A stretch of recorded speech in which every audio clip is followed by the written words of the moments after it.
dia telah berbohong atas nama Al-Quran, dia telah berbohong atas nama Allah. Assalamualaikum warahmatullahi wabarakatuh. Saya di sini akan menanggapi konsep Al-Quran adalah perkataan Nabi, yang mana kapan hari ada salah satu tokoh yang sangat kontroversi, yaitu Panji Gumilang. Dia mengatakan bahwa Al-Quran adalah kalam Nabi, Al-Quran adalah qaul Nabi, dengan dia mengatakan qala Rasulullah fil Qur'anil Karim.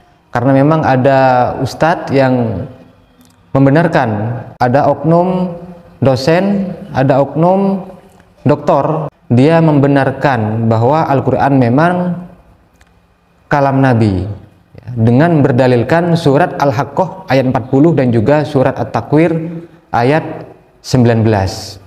Untuk menjadi seorang mufassir atau penafsir Al-Quran, itu harus menguasai beberapa disiplin ilmu. Salah satunya adalah disiplin ilmu hadis, disiplin ilmu sastra Arab, yang mana di sana ada pelajaran disiplin ilmu nahwu sorof, mantik dan balaghah, dan di sana ada istilah juga bayan, ma'ani, badi, ada seperti apa itu majaz, seperti apa itu hakiki, seperti apa itu isti'arah, seperti apa itu makkiyah, madaniyah, dan seperti apa itu mutlak dan muqayyad, dan lain sebagainya.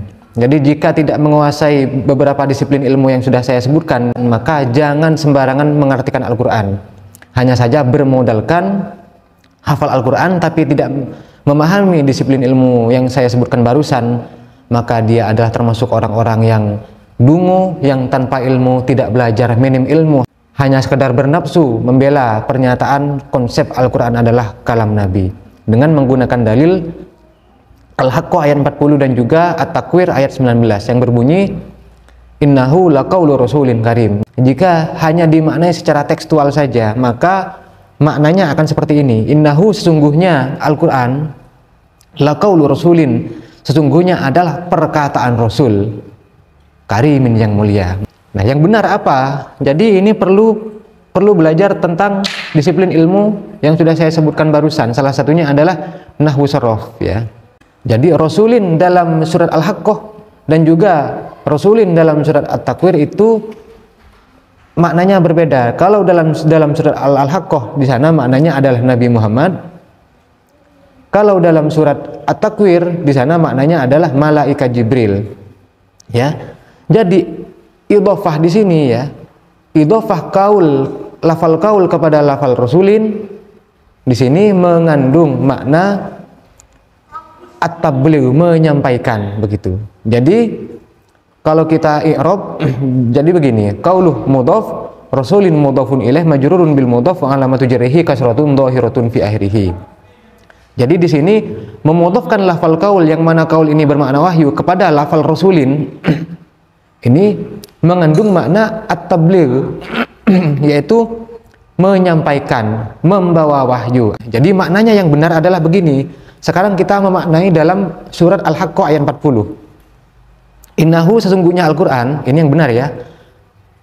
Laqaulu rasulin, sesungguhnya adalah wahyu yang disampaikan kepada Nabi Muhammad, kepada Rasul, yakni Nabi Muhammad dalam hal ini. Karimin, yang mulia. Jadi seperti ini yang benar memaknai. Ya. Kalau memaknai dalam surat At-Takwir ayat 19 seperti ini yang benar. Innahu, sesungguhnya Al-Quran, laqaulu rasulin, sesungguhnya adalah wahyu yang dibawa oleh malaikat Jibril, begitu, ya, yang dibawa karimin, yang mulia, dibawa untuk kemudian disampaikan ke siapa? Untuk disampaikan ke Nabi Muhammad, begitu. Jika ada seseorang tokoh punya gelar doktor yang membenarkan konsep Al-Quran adalah perkataan Nabi, dengan dia berdalilkan Al-Quran surat Al-Haqqah ayat 40 dan juga surat At-Takwir ayat 19, dia adalah dungu, tidak belajar disiplin ilmu, tidak belajar disiplin ilmu bagaimana cara menafsirkan Al-Quran. Hati-hati dengan orang ini. Jangan-jangan dia adalah kaum Mu'tazilah yang beranggapan bahwa Al-Quran adalah makhluk. Tapi saya tidak akan membahas tentang Mu'tazilah di sini. Jadi tidak boleh ada perkataan qala Rasulullah fil Qur'anil Karim. Tidak boleh. hati-hati dengan profesor ini, doktor ini, jangan-jangan dia Mu'tazilah. Dan hati-hati juga, Imam Asy-Syafi'i berkata, barang siapa yang berkata atau beranggapan bahwa Al-Quran adalah makhluk, dia adalah kafir, kata Imam Asy-Syafi'i. Dan harus tahu juga asbabun nuzul Al-Quran ini, asbabun nuzulnya seperti apa. Sampai sekarang Nabi tidak pernah mengatakan bahwa Al-Quran adalah perkataan Nabi. Meskipun memang turunnya ayat ini melalui lisan Nabi, lalu kemudian disampaikan kepada para sahabat, dan sahabat mencatat Al-Quran. Tapi lantas juga tidak boleh mengatakan qala Rasulullah fil Qur'anil Karim. Ini yang lebih parah lagi nih, kalau dibiarin paham-paham dungu seperti ini, bisa-bisa akan ada perkataan khalaqallah fil Qur'an. Nah, ini mendekati Mu'tazilah kalau seperti ini nanti. Jadi tolong para doktor, para oknum doktor, para oknum profesor, tolong belajar lagi, jangan tampakkan kedunguan kalian. Hati-hati, jangan-jangan orang-orang ini adalah orang-orang yang ingin merusak tatanan akidah Islam di Indonesia. Asbabun nuzul ayat ini seperti apa? Harus memahami juga bahwa dulu Nabi Muhammad waktu ada di Mekah, Nabi Muhammad ini oleh orang kafir Quraisy dituduh sebagai tukang syair. Karenanya dalam ayat berikutnya di sini, wa ma huwa biqauli syair qalilan ma tu'minun wala biqauli kahin qalilan ma tadhakkarun. Bahwa Nabi Muhammad di sini dituduh sebagai tukang syair, dan juga Nabi Muhammad dituduh sebagai kahin, orang tukang tenun, yang artinya orang yang suka mengarang-arang cerita.